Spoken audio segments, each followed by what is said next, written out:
nabo security neyo second layer kuba tulina first second third fourth until the fifth layer sijja bigenda mu kubanga kati abantu bajatandika okwagala okumanya ani ali mu layer ki nabo olusi tebamanya nti eno layer yange kakati emmotoka ezo ekizibezaawo ki nti olwokubanga tulina omuntu ayagala ensi yonna gwoba ekyo kyagala oba tokyagala n'amagye gakimanyi kyobulaba gajja ne gagamba bwe twabadde tugenda ekisozi ekiriwa ekisoro police n'amagye special forces command ba communicating the secretary general NUP tetujja kusobola costing aba president babiri security ekisooka oli mukulu myaka gigenze ono muto ono ayinza okukola ebitooli era tekituganye okubeera ekisolo olwaleero nti nambadde nakubuuza nti mwali mulina okuba alina ku bbiri batusaba nti mukulu munammwe si yali obulungi ennyo tetujja kusobola SFC babasaba babagobayo basaba ffe tetera nnyo kwagala kuwalirira kubanga ffe waffe gwe tulina ne weruba lunaku lumu alokozesa ne luggwa ne batugamba tabajja kusobola kubanga onajja kutwala abantu bonna omanye ebugiri Kyagulanyi yakola ekyafaayo bwe twali mu kalulu ka Asumaani basaalirwa laale esembayo yakofe twali mukomera kuba ffe Asumaani yatusibye ennaku 7 banzije eyiganga banzije ebugiri paka eyiganga nga siri mu saati nga ndi kiddu waigulu mumpewo sawa 8 nga bagamba ki era bya Kyagulanyi olwatandise era ekyo kyembuuza kuva 27 kwata weekuli okutta weekuli naye abantu buli lunaku we bali beeyongera ku nsonga era kyekigifudde biri byenkugambye byaŋŋambira ku bbiri nti we are beginning a generational revolution. It will be a caravan that will not get back. Era we tuli paka leero. The message is catching fire every day. Ngate abantu bali balowooza nti twaze wave singa kati wave bayagwawo. Naye kati emirandira gimaze okusimbwa era tusimbula kati emisinde egiri even faster than what we thought we would do by this time. Of course challenge ya kujjako na kyemalira.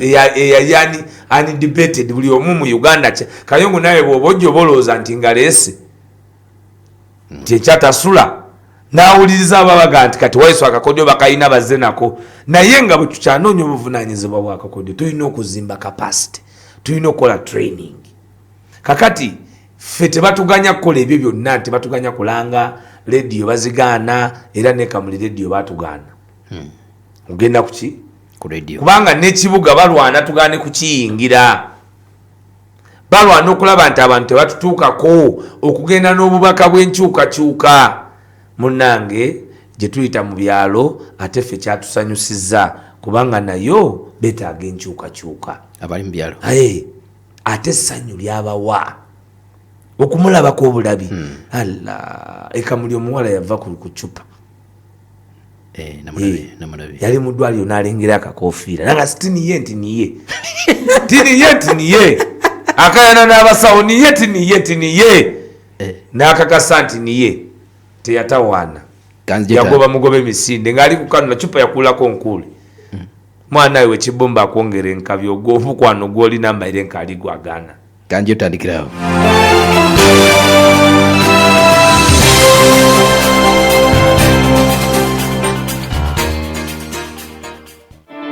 Tangasa ebirooto bya famire yo ne Star Times Solar.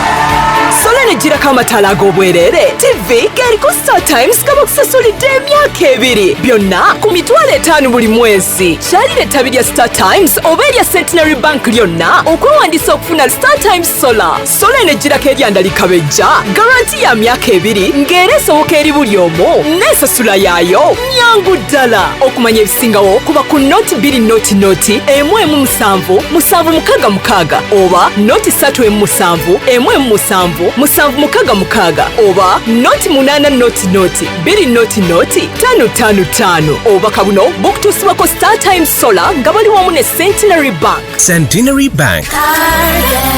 Centenary Bank erungamizibwa banka enkulu ya Uganda. Sente z'abakasitoma zikumibwa Deposit Protection Fund paka ku bukadde 10. hijja y'emu ku mpagi enzito n'olwekyo yeetaaga ekitongole ekitegeera enkwata y'abalamazi mu kubatambuza n'obbabudaabuda. Firdaus Hajji and Umrah Services Limited tutegeeza abantu mwenna abanaalamaga omwaka guno nti program za hijja ne umura zaggwa dda. Tukyalireko ku ofiisi zaffe ezisangibwa e Nakasero okuliraana Stilo and Trhough, oba otukubireko ku 0778 64 91 66 oba ku 0703 89 8 23. Jjukira nti ffe bakasangwawo era bategeera ensonga ya hijja. Firdaus Hijja and Umrah Services e Nakasero. Rose from Black November emiwendo ku ttaka.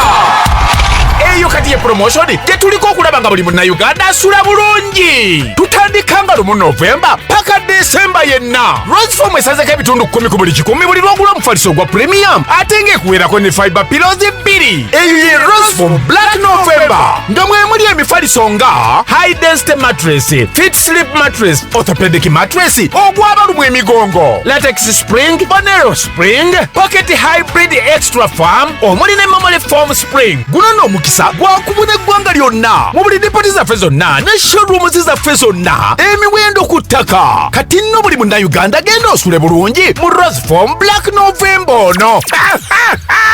Rose Form Black November tuwonyezza okusula mu binnya bannaaye mbadde nsula magombe. Rose Form ensi y'ebirooto ebirungi.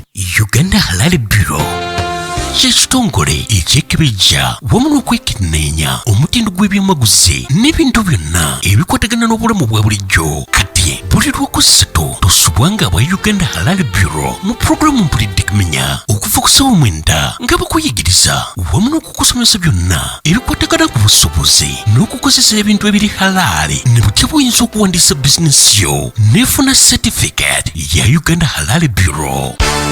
Uganda Halal Bureau, satisfaction based on honesty. قل يا أيها الذين هادوا إن زعمتم أن oyo muyizi wa Aliyah Junior School. Aliyah Junior School be batadde omutindo mu byenjigiriza. Essomero liva ku nasare paka ku kibiina ekyomusanvu. Liri ku musingi gwa Busiraamu naye nga n'eddiini endala zaanirizibwa. Abasomesa balungi batendeke basomesa ebyeddiini n'ebyensi. Aliyah Junior School lyadde ne boarding, ekifo kiyonjo nga ne security guluggulu. Basomesa empisa n'okwogera mu bantu kyewandiise public speaking. Basangibwa Kiryagonja Matugga kilomita 3 ng'ova mu tawuni y'e Matugga oba ewa Kiso. Okuwandiika abaana kugenda mu maaso okuva ku nasale okutuuka ku P7. Essimu 0752 65 47 17 ne 0781 24 13 34. Buli Lwakutaano okuva ssaawa 5:30 mpaka ssaawa 6 ez'okumakya tosubwa aba Century Properties abategesi b'ebibuga by'abamufuna mpola nga bakulaga butya bw'oyinza okwejja mu bupangisa. Aba Century Properties tobasubwa. Afande, leero ekyemisana ng'okikedde.